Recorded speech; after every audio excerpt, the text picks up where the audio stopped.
And this leads on to the most important part really of car styling. I've come to conclude that it's fairly straightforward to draw a car in side profile.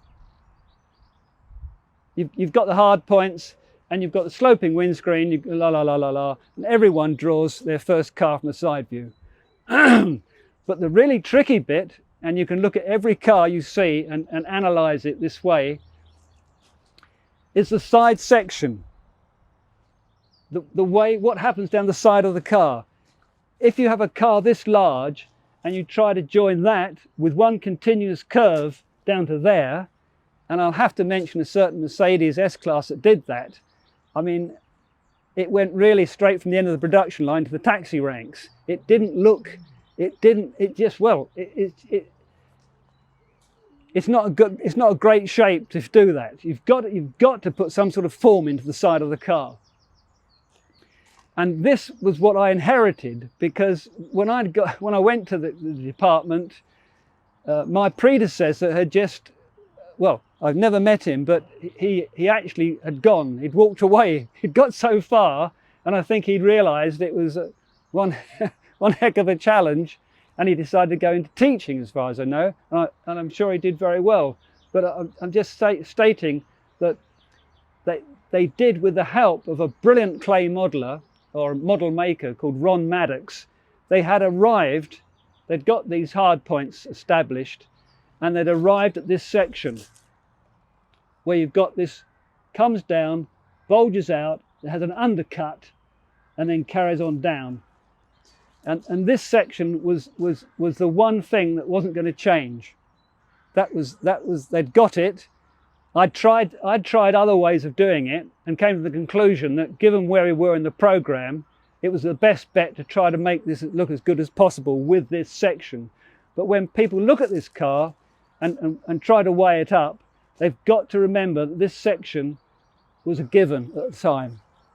But I think even the combination of the rounding of the curves here, yeah, and down in there, yeah.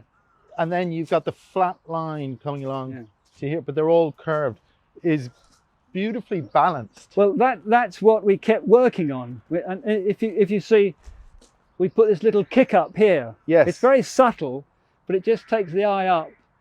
And this is the sort of thing, but generally speaking, we kept massaging and massaging and massaging this side section. So that was one of the hardest parts to resolve of the car. Absolutely. There was no obvious alternative at the time. There was no one saying, well, why don't you make it look like this? Because there was nothing to point to. Yeah. And that's so this was a viable solution, which we knew we could make work.